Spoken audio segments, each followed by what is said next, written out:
주어진 시간의 은혜임을 알게 하여 주옵소서. 내게 주어지는 시간들이 은혜임을 알게 하여 주옵소서. 그 어떤 이가 보기에는 은혜가 아닌 것처럼 보인다 할지라도 내가 하나님과 함께하는 그 순간순간이 은혜인 줄 믿사오니 그 시간을 온전하게 살아가게 하시고 주 앞에서 온전하게 드려지게 하여 주시옵소서. 우리 상현이가 18일 날 군대를 가게 됩니다. 하나님 준비하고 있습니다. 마음의 준비가 먼저 되게 하여 주옵시고 그 몸의 준비도 잘 갖출 수 있도록 하여 주이사 가서의 모든 여정과 과정이 어렵고 힘든 일들이 아니라 하나님이 주어주신 시간인 줄 알고 은혜 가운데 살아가게 하여 주시옵소서. 남는 것이 있는 시간 보내고 오게 하여 주옵시고 여유 있는 시간은 없겠지만 그러나 그 시간들이 주의 은혜였음을 고백하는 좋은 기억이 되게 하여 주시옵소서.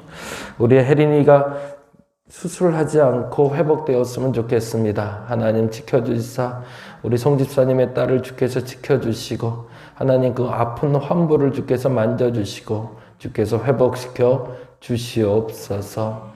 우리 남원의 박 집사님 가정에 교통사고가 나서 하나님 그 후유증이 남지 않았으면 좋겠습니다.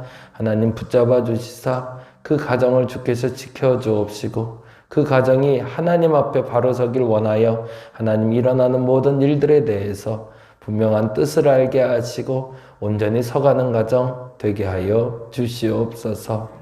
남원에서 수원에서 그리고 우리 다림목교회에서 오프라인으로 온라인으로 함께 이 새벽을 지키는 자들을 주께서 기억하여 주시고 서로의 기도의 동역자가 되게 하여 주시오며 서로에게 힘이 되고 능력이 되는 귀한 가정들 되게 하여 주시옵소서. 우리 이정민 전사님 결혼을 앞두고 있습니다. 기쁘고 감사한 시간 되게 하여 주시고 무엇보다도 소망이 있는 시간 열어가는 계기가 되게 하시고 지금은 시작이 미약하고 많이 부족해 보이지만 이후에 하나님이 채우실 그 은혜 사모하며 나가는 가정 꾸리게 하여 주시옵소서. 기도할 것도 많고 간구할 것도 많고 그런데 그 기도할 것과 간구할 것이 감사로 변하는 시간 되게 하여 주시옵소서. 감사합니다. 고마우신 예수님 이름으로 기도드렸습니다. 아멘, 아멘. 오늘은 예레미야 20장 말씀 함께 봅니다. 20장 7절에서 12절. 예, 기도해 주셔서 윤권사님은 어저께 퇴원을 하셨어요. 퇴원해서 집에는 와 계신데 아직은 거동이 그래서 조금 있다가 나오셔야 될 것 같고요. 병원에서는 조금 더 있기를 원하는데 본인은 도저히 못 견디겠다고 나오는데 조금 더 계셨으면 좋았을 텐데 아무튼 아까 말씀드린 대로 기도를 좀 부탁드립니다. 우리 상현이 18일 날 군대 가는데 잘 다녀올 수 있도록 예.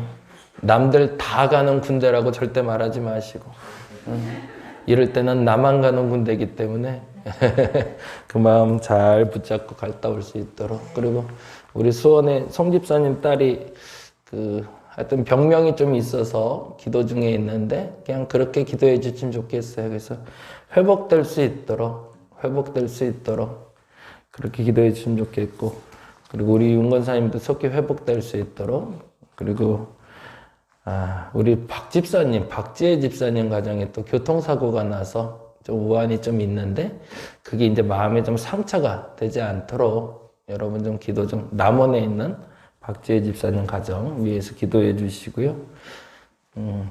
네. 그리고 우리 이정민 전도사님이 내일 결혼을 해요. 네. 나중에 그건 또 한번 말씀드릴게요.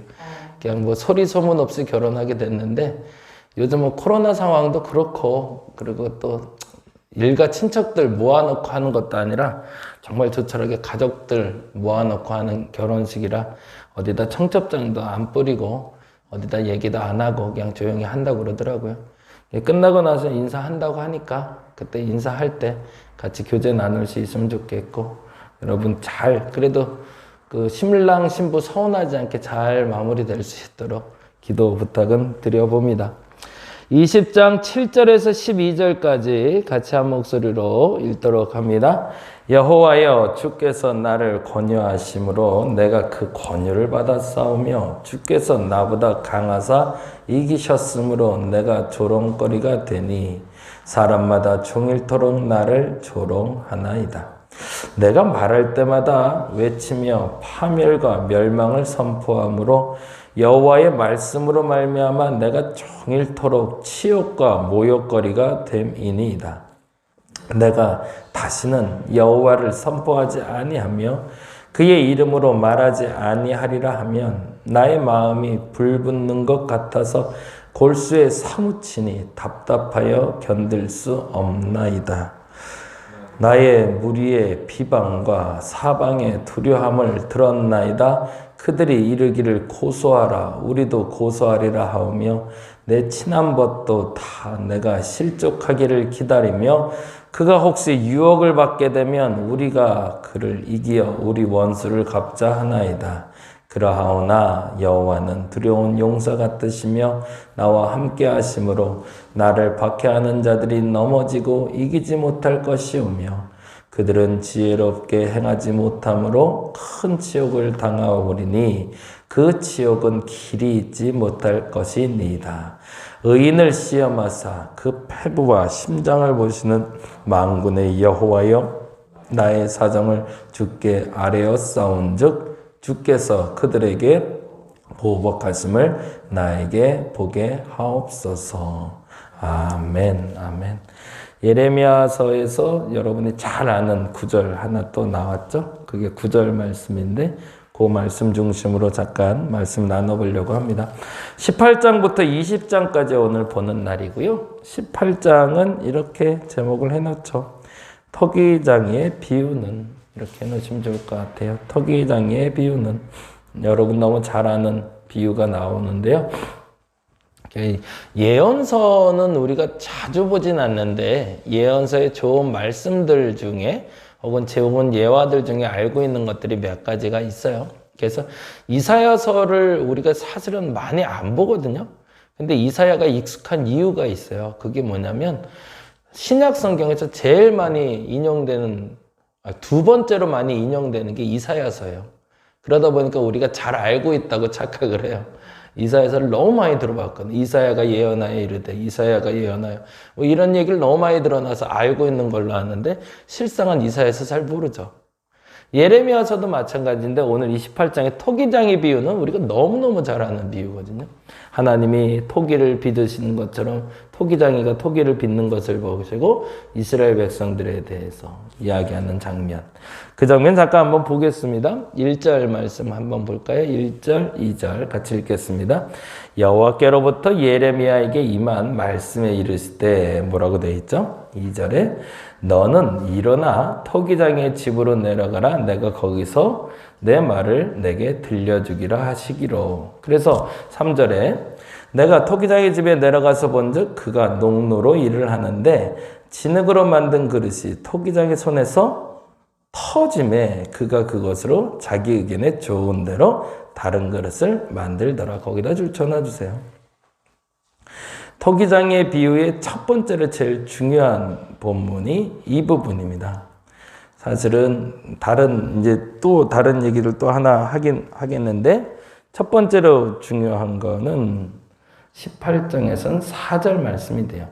진흙으로 만든 그릇이 토기장의 손에서 터짐에 그가 그것으로 자기 의견에 좋은 대로 다른 것을 만들더라. 자기 의견에 좋은 대로에 줄 쳐주세요. 버리지 않았다라는 거예요. 만들다가 변형된 그릇은 거기에 합하게 다시금 빚어내셨다는 거죠. 이 얘기는 뭐죠? 심판을 얘기하는 게 아니라 다시금 회복을 말하고 있는 거죠.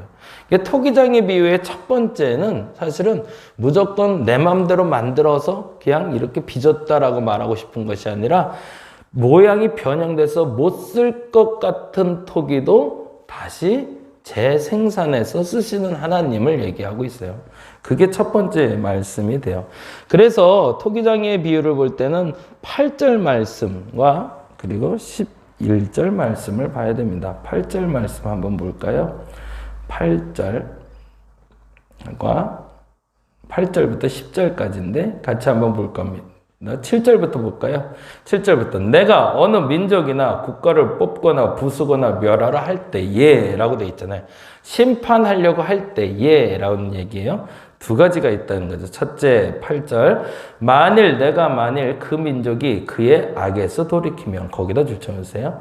그의 악에서 돌이키면 그러면 어떻게 하겠대요? 내가 그에게 내리기를 생각하였던 그 재앙에 대하여 뜻을 돌이킬 거고 그건 뭐죠? 아까 말한 대로 깨진 그릇이 아니라 빗다가 망가진 그릇이 있으면 그걸 다시 펴서 다른 그릇으로 만들어서 변형돼서 쓰겠다라는 얘기고요. 9절에서 10절이 이제 다른 얘기가 됩니다. 읽어볼까요? 내가 어느 민족이나 국가를 건설하거나 심으려 할 때에 만일 그들이 나보기에 악한 것을 행하여 내 목소리로 청정하지 아니하면 뭐라고 되어 있어요? 내가 그에게 유익하게 하리라고 한 복에 대하여 뜻을 돌이키리라. 거기다 주시놓게 내가 그에게 유익하게 하라고 한 복의 뜻을 돌이키신다. 이게 두 가지를 얘기하시는 거죠. 첫째는 원래는 유익하게 하려고 빚었다가 이렇게 망가졌는데 그 뜻을 돌이키면 그건 다시 회복해서 쓸 거지만 그런데 유익하게 하려고 준비했는데 그게 뜻을 돌이키지 않으면 그거는 심판하도록 버려질 것이라는 거죠. 이게 고난과 심판에 대해서는 좀 정리를 좀 했으면 좋겠어요. 고난은 회복의 기회가 오는 거지만 심판은 끝이 나는 겁니다. 다시 시작이에요. 거기까지 가면 안 되죠. 심판까지 가면 안 되잖아요. 근데 심판까지 가는 사람들이 있더라는 거죠. 더 이상 돌이킬 수 없는 죄. 과연 그게 가능할까 싶은데 가능하더라는 거죠. 지금 예레미야서에서는 그렇게 얘기해요. 그걸 이제 실내로는 이방 나라들이 쳐들어오고 고난도 오고 역경도 오고 이건 고난이라고 얘기를 해요. 근데 그럼에도 불구하고 하나님 앞에서 그 믿음을 버텨내면 그 어느 순간은 반드시 회복될 거라고 얘기하는데 근데 그 이방이 쳐들어오고 똑같은 형태지만 끝까지 그 돌이키지 않으면 이스라엘이 멸망한 것처럼 아예 소멸돼 버릴 거라는 거죠. 그 무서운 얘기를 너무 쉽게 전달되고 있으니 그것 때문에 예레미야가 이제 비방을 받게 되는 상황이 되는 게 사실은 18장의 이유가 됩니다. 그래서 토기장의 비유를 통해서 그냥 본인이 알고 끝냈으면 좋겠는데 굳이 이런 얘기를 전달하라고 하니 문제가 되는 거죠.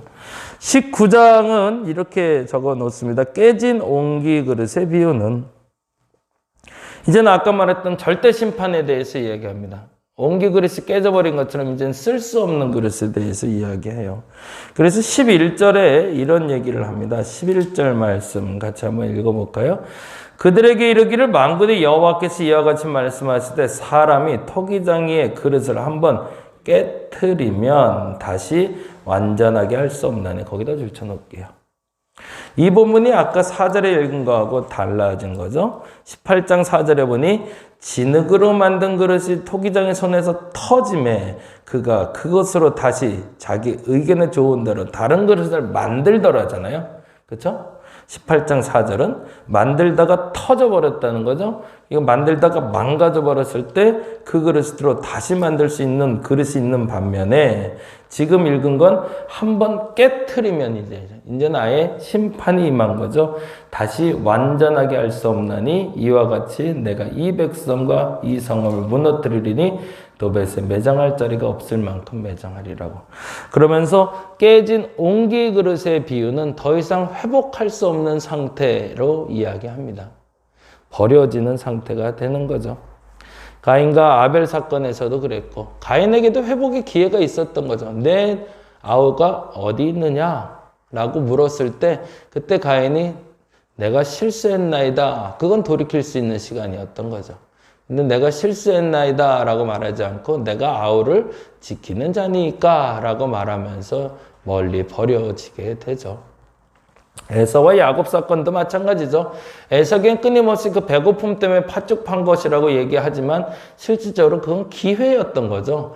너는 장자권을 얼마나 소중히 여기냐라고 물으신 건데 그건 뭐 얼마나 대단하다고 라고 말했던 에서에게 뺏어서 야곱에게 전달하는 장면이 나오게 되는 거죠. 요셉의 형들도 마찬가지였고요. 르우벤 같은 경우에도 장자가 될 수 있는 권한을 충분히 가졌음에도 불구하고 자신의 배다른 엄마죠. 엄마와의 잠자리가 결국에는 그의 장자권을 뺏어가는 계기가 된 것처럼 사실은 실질적으로 본인에게 주어진 자리가 있는데 그 자리를 뺏기는 경우들이 나와요. 근데 그게 못난 사람들만 얘기인가? 그건 또 아니라는 거예요. 모세도 마찬가지였거든요. 모세는 절대 권력을 가졌습니다. 재정일치 사회였거든요. 그건 다른 말로 하면 정치권도 가졌고 재정권도 가졌고 제사장으로서의 권한도 유일무이하게 부여된 사람이 모세였어요. 다른 사람에게 이렇게 두 가지 권력을 한 번에 준 적이 없습니다. 근데 그 두 가지 권력을 다 줬는데 본인이 감당하지 못하겠다고 얘기하거든요. 난 도저히 못하겠다고. 근데 그 말의 뜻이 본인은 말이 좀 부족한 사람이라 난 도저히 못한다고. 그래서 대제사장은 아론이 되게 되거든요. 본인에게 주어진 하나님의 특별한 은혜가 있는데 내가 감당할 수 없다라고 말하면 그것도 하나님 걷어가십니다. 뿐만 아니라 죄에 대해서도 마찬가지로 돌이키지 아니하면 결국에는 걷어가신다는 것도 우리가 알아야 된다는 거죠. 그냥 언제까지나 용서해 주시는 하나님은 아니다.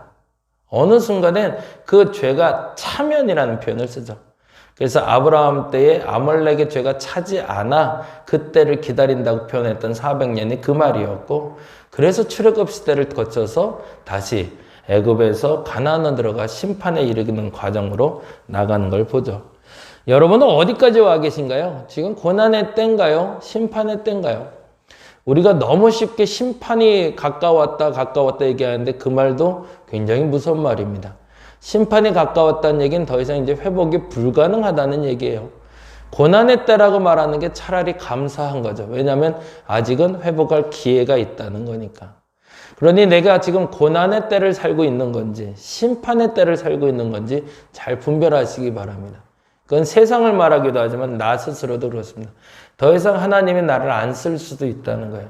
더 이상. 지금까지처럼 그렇게 살면 안 된다고 말할 때가 있을 거라는 거예요. 내가 참고 너를 어떻게든 써보려고 했는데 이제는 안 되겠다 라고 말하지 않는, 하나님이 포기하지 않는 사람 되어주시기 바랍니다. 근데 반면에 20장은 자꾸 이제 예레미야의 마음이 갈등이 와요.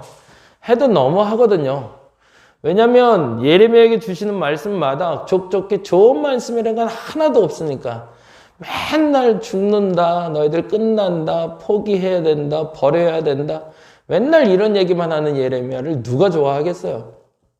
그 와중에 이런 일이 벌어집니다. 그래서 20장에 이렇게 이야기할까요? 고난 회복의 심은, 이렇게 해놓으시면 좋을 것 같아요. 고난 회복의 심은 어디서 오는지를 찾아봅니다. 20장 1절에 이런 일이 벌어집니다. 1절 말씀 볼까요? 임멜의 아들 제사장 바스울은 여호와의 성전의 총감독이라. 생각보다 꽤 높은 지위에 있는 사람이라는 거죠. 꽤 높은 지위에 있는 그 사람이 뭘 했대요? 그가 예레미야의 이 일 예언함을 들었대. 이 일은 뭘까요? 심판이죠. 고난이 있을 것뿐만 아니라 너희들 완전히 하나님을 버릴 거야. 이 말을 듣고 좋아할 만한 사람이 누가 있겠어요? 그러자 2절에 이렇게 했답니다. 같이 한번 읽어볼까요? 이에 바스홀이 선지자 예레미야를 때리고 여호와의 성전에 있는 베냐민 문 위층에 목에 씌우는 나무 고랑으로 채워두었더니 너무너무 화가 난 거죠. 이제 정말 죽일 준비를 하듯이 그랬는데, 그랬다가 3절에 보니 이렇게 되어 있습니다. 3절에 읽어봅니다. 다음날 바스훌이 예레미야를 목에 씌우는 나무 고랑에서 풀어주매 예레미야가 그에게 이르되 여호와께서 내 이름을 바스훌이라 아니하시고 마골 미사빔이라 하리라. 이렇게 돼 있어요. 바스훌이 여러 가지 해석이 있는데요. 마골 미사빔이라는 단어하고 연관돼서 하자면 이렇게 쓰시면 좋겠어요. 바스훌은 주변이 비옥하다는 뜻이고요. 그리고 마골 미사빔은 사방이 두렵다라는 뜻이에요. 지금까지는 네 주변이 비옥했는지 모르겠는데 이제 너희 주변이 두려워질 거야. 나를 지금 고랑에서 풀어주는 사람에게 할 소리는 또 아니죠. 그런데 예레미야는 어쩔 수가 없는 거지. 내 입에서 나오는 걸 어떻게 해요? 그 말이. 그걸 막을 수가 없으니. 그래서 날 풀어준 사람한테 그렇게 얘기하니 그게 곱게 들리겠어요. 그러고서 나왔는데 나와보니 나도 너무 원통하거든요. 예레미야가. 해도 하나님 너무 하시니까. 그래서 7절에 이렇게 표현하죠. 같이 읽어볼까요?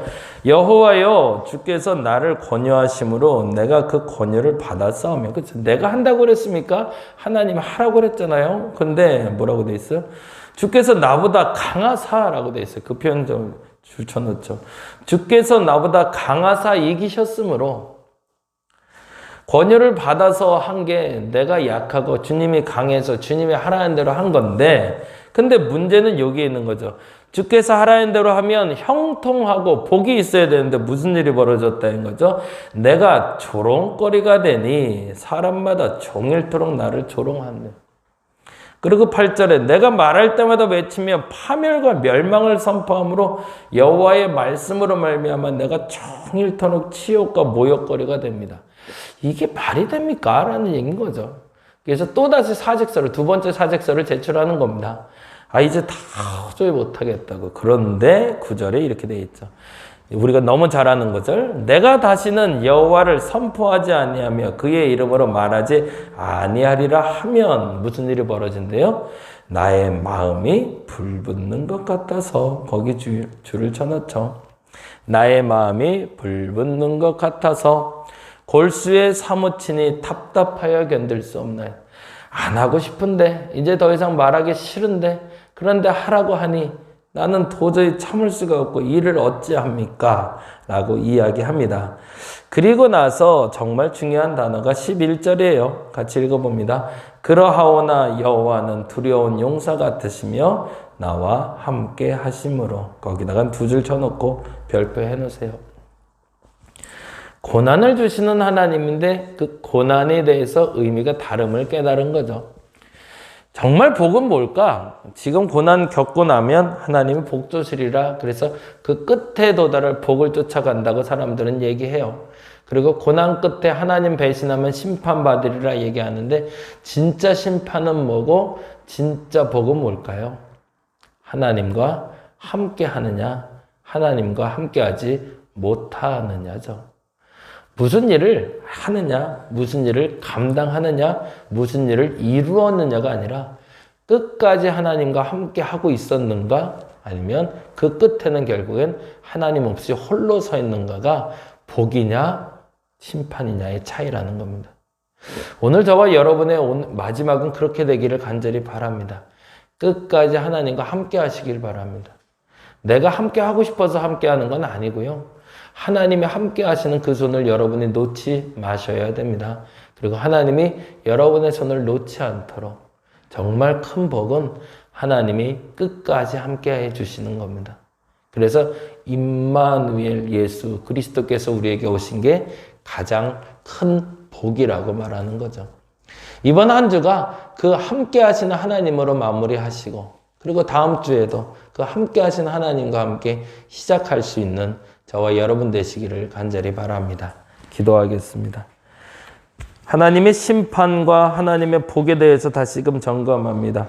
사역이 번창하고 물질이 들어오고 건강이 회복되고 하고 싶은 일들이 이루어지는 게 복이 아니라 그 모든 과정 가운데 하나님의 함께 하심이 복임을 알아. 오늘도 하나님과 함께 고난을 받으며, 오늘도 하나님과 함께 기뻐하며, 오늘도 하나님과 함께 슬퍼하며, 오늘도 하나님과 함께 기쁘게 살아가는 여정 되게 하여 주시옵소서. 감사합니다. 고마우신 예수님 이름으로 기도드렸습니다. 다 같이 기도하고 들어갑니다.